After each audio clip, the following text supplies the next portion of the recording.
A Rádio Rio de Janeiro leva até você Mediunidade e Obsessão, um programa que se propõe tirar suas dúvidas sobre esses dois temas com base na doutrina espírita. Apresentação: Moisés Santos.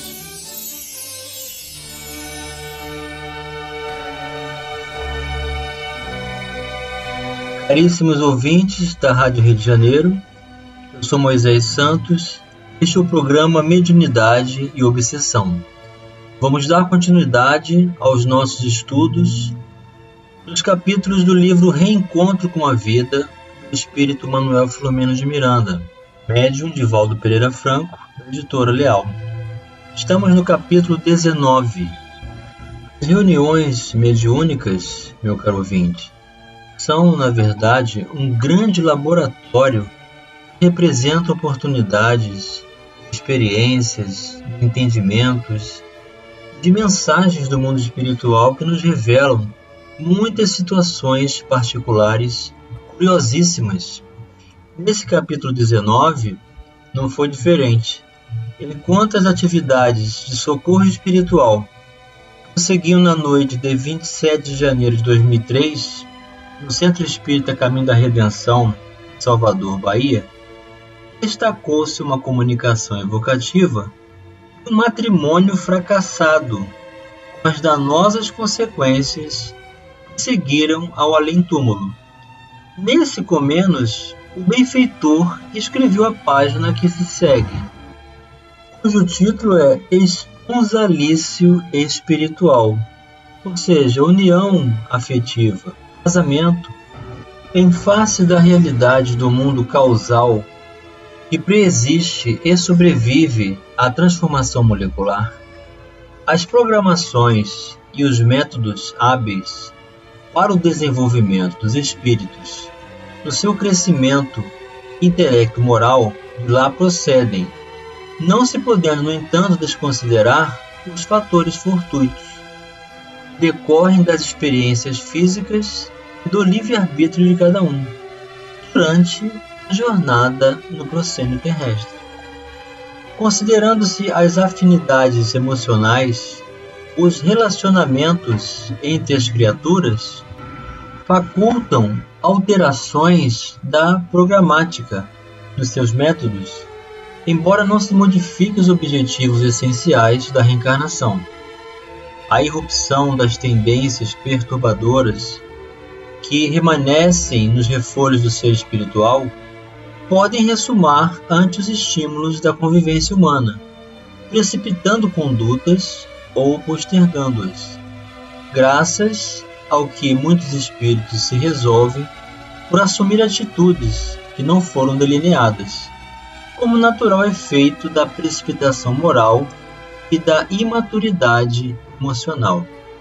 O que o benfeitor está explicando aqui é que existem programações de uniões afetivas para que haja a formação da família no mundo físico e que, por conta dos desvios do que trazemos de remanescentes de tendências, acabam sendo dominantes e nos afastam desses objetivos.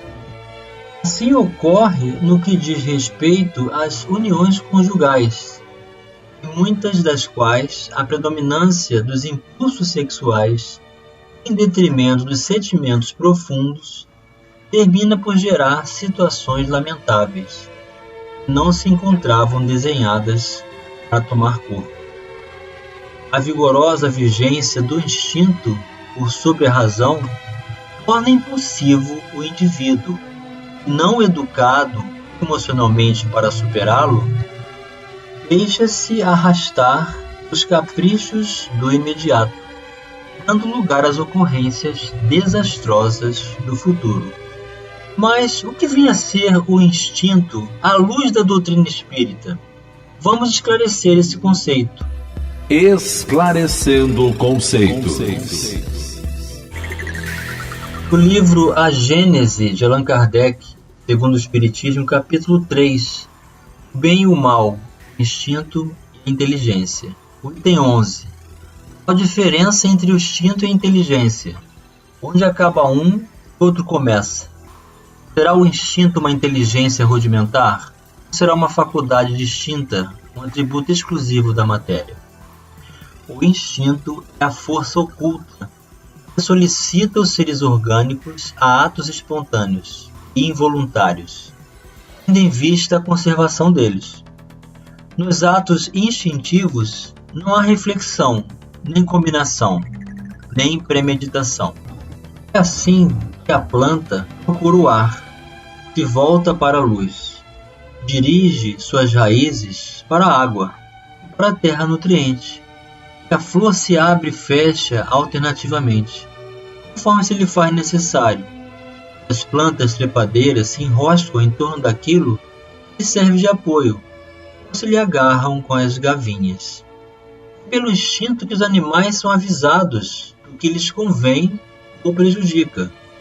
Buscam, conforme a estação, os climas propícios e constroem, sem ensino prévio, com mais ou menos arte, segundo as espécies, leitos macios e abrigos para as suas progênies, armadilhas para apanhar a presa de que se nutrem, que manejam destramente as armas ofensivas e defensivas de que são providos, que os sexos se aproximam, que a mãe choca os filhos e que estes procuram o seio materno.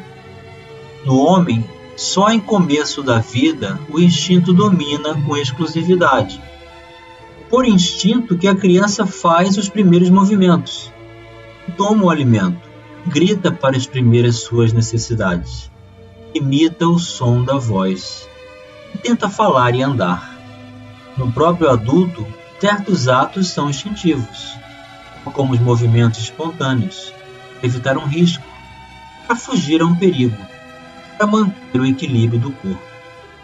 Faz ainda o piscar das pálpebras para moderar o brilho da luz, o abrir maquinal da boca para respirar, etc. As licenças morais que fazem parte da ética moderna reduzem o ser humano a somente um feixe de manifestações primárias que devem ser atendidas prioritariamente. Em razão disso, os sentimentos permanecem adormecidos ou são mutilados, não se podendo expressar de forma significativa, a ponto de conduzir com equilíbrio o ser no rumo da sua destinação histórica, que é a perfeição. Isso faz que se detenha nos meandros das sombras, vitimado pelos arrependimentos graves, ou carregado pelo fardo da culpa, que o martiriza. Quando seria muito mais fácil uma jornada de harmonia, como decorrência do respeito às leis do amor, que vigoram em toda parte.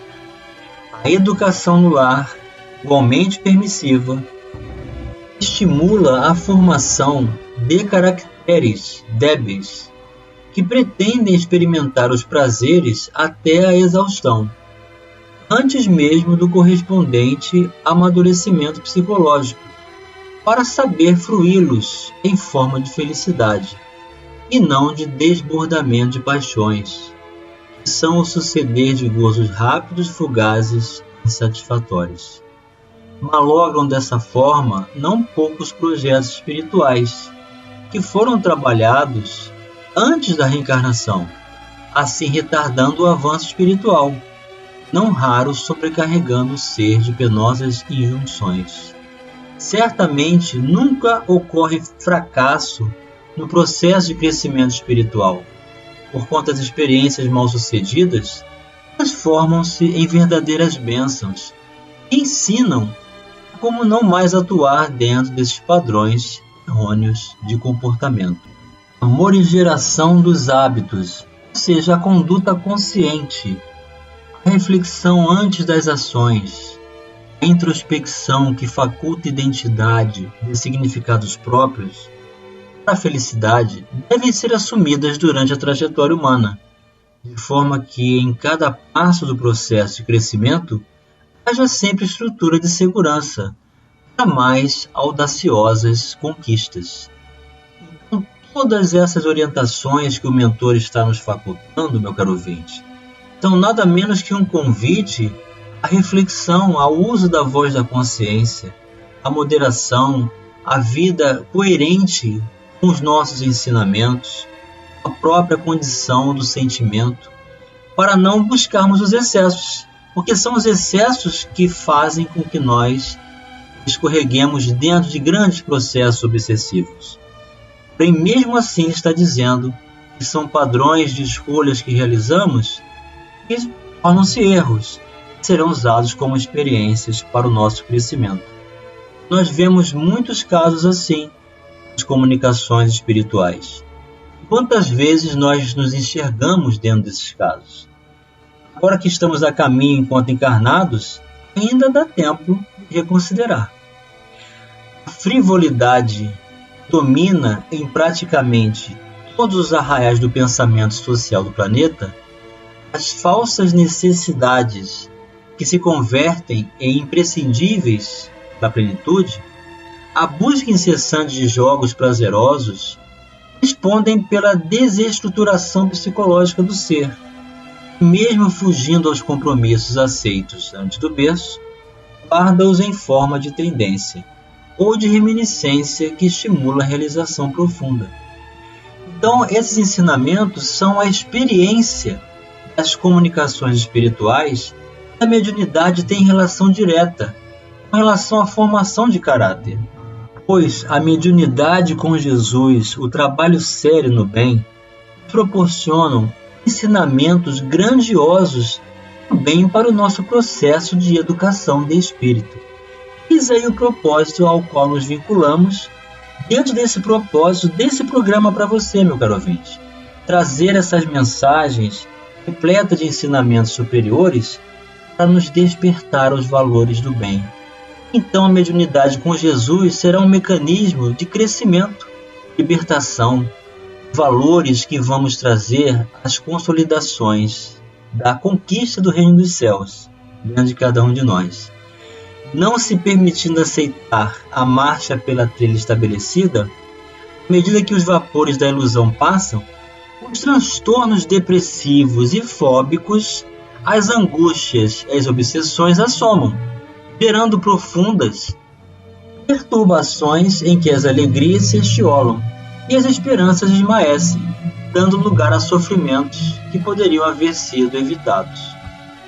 Então, meu caro ouvinte, se o nosso propósito, ao nos engajarmos em propósito de trabalho como este, mediunidade com Jesus, uniões mediúnicas na casa espírita, se não estabelecermos o concurso da oportunidade que a mediunidade faculta no crescimento, na educação de espírito, então os fenômenos tornar-se-ão um tédio, algo do qual nós nos vamos entediar, vamos querer fugir, vamos querer abandonar o trabalho, porque não encontramos um objetivo maior. Eis o objetivo maior, a educação do espírito. Vamos continuar com esse raciocínio já no próximo bloco. A Rádio Rio de Janeiro está apresentando Mediunidade e Obsessão. Participe do programa Mediunidade e Obsessão enviando sua sugestão ou pergunta para o e-mail meo@radioriodejaneiro.am.br ou pelo WhatsApp 984867633 aos cuidados de Moisés Santos. A Rádio Rio de Janeiro está apresentando Mediunidade e Obsessão. Apresentação: Moisés Santos. Caríssimos ouvintes da Rádio Rio de Janeiro, voltamos agora para o segundo bloco do nosso programa de hoje, em que estamos estudando o capítulo número 19, Esponsalícios Espirituais, do livro Reencontro com a Vida, de Manuel Flamengo de Miranda, em que o mentor está se aproveitando de uma comunicação que ocorreu, de um fracasso, de um objetivo de união matrimonial, em que não alcançaram seus objetivos. quanto esse mecanismo de experiência é para nós valioso, para também nós nos apropriarmos e nos enxergarmos, nos substituindo na posição desses irmãos fracassados, para saber se isso também não cabe para cada um de nós. Esse é o objetivo da mediunidade com Jesus. Na formulação das trajetórias reencarnacionistas, os programas de união conjugal, de conquistas emocionais, de realizações iluminativas, têm prevalência. No que tange aos esponsais, ao cumprimento dos deveres junto aos seres elegidos, gradualmente estabelecidos, a incúria pode levar aqueles que se encontram comprometidos a alterações de conduta, em face das opções apressadas, quando elegem outros indivíduos que se lhes acercam e os atraem, facultando a formação de uma família que não seria ideal, conforme aquela com a qual se encontrava comprometido. Isso não impede, porém, de ser estabelecido um vínculo novo, que pode perfeitamente estreitar-se sem qualquer prejuízo.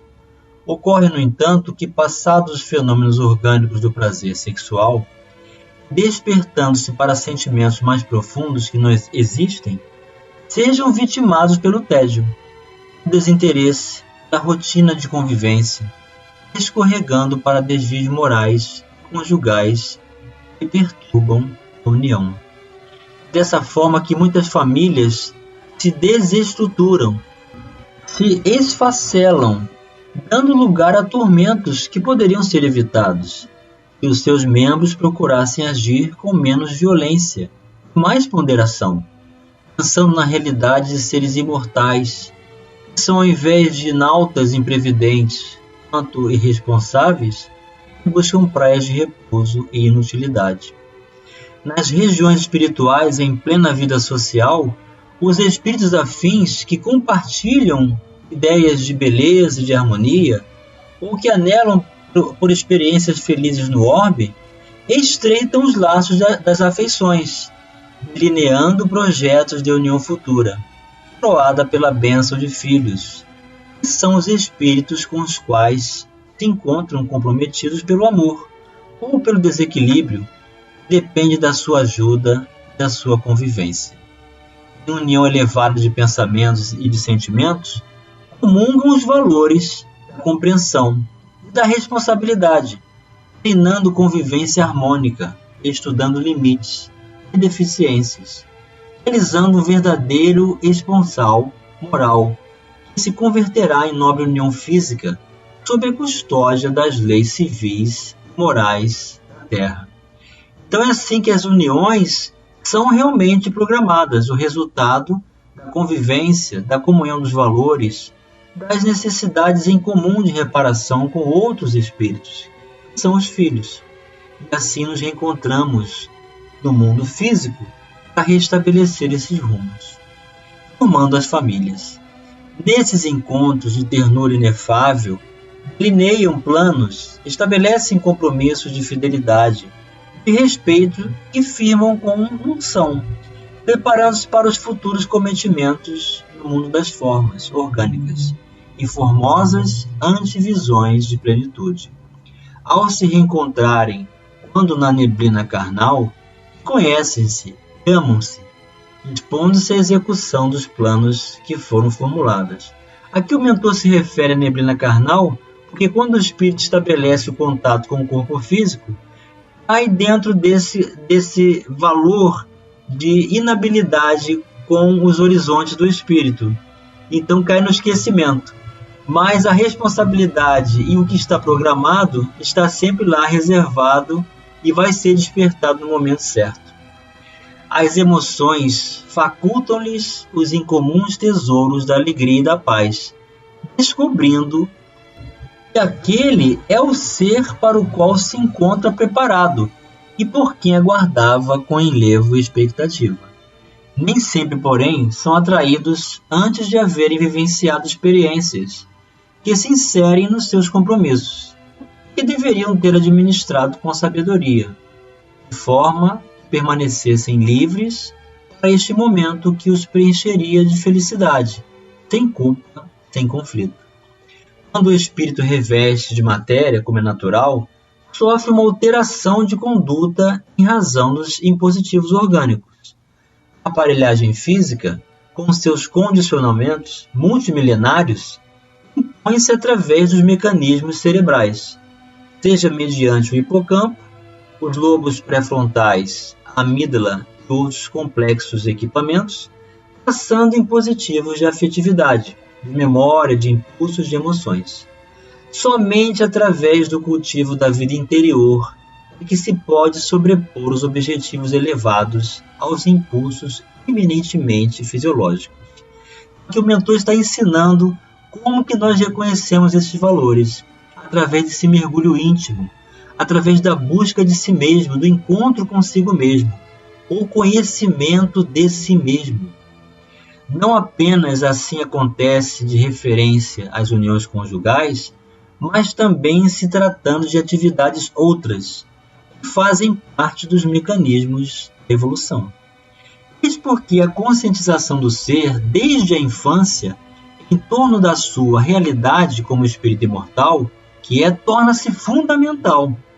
Quando os valores espirituais fizerem parte dos compromissos domésticos e as grades escolares incluírem disciplinas biopsicológicas, bioéticas, morais e espirituais, sem os prejuízos das informações religiosas, punitivas e castradoras, conforme fracassaram no passado, a consciência de responsabilidade vicejará nos educandos, preparando-os para desempenhos seguros e ditosos.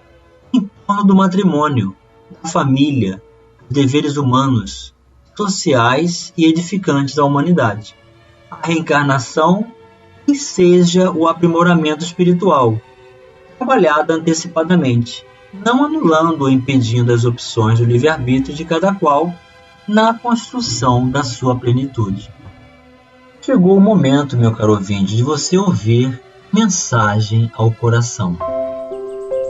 Mensagem ao Coração. Do Evangelho segundo o Espiritismo, capítulo 17, do item 7, um trecho de O Dever.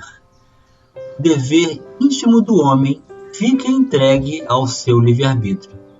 O aguilhão da consciência, guardião da propriedade interior, o adverte e sustenta, mas muitas vezes se mostra impotente diante dos sofismas da paixão. Fielmente observado, o dever do coração eleva o homem. Porém, como determiná-lo com exatidão? Onde começa ele? O dever principia sempre para cada um de nós, no ponto em que ameaçais a felicidade ou a tranquilidade do vosso próximo. Acaba no limite que não desejais ninguém transponha com relação a vós. Meu caro ouvinte, receba as luzes, as diretrizes da doutrina espírita como mecanismo libertador da educação dos nossos espíritos. O sucesso do nosso plano enquanto estamos atravessando a vilegiatura física temporária, a reencarnação. Tenhamos consciência das nossas escolhas, vamos nos fortalecer com as diretrizes do Evangelho de Jesus, desejando para você muita luz, muita paz, muito trabalho, muito esforço na tarefa do bem. Um grande abraço e até o próximo programa. A Rádio Rio de Janeiro apresentou Mediunidade e Obsessão.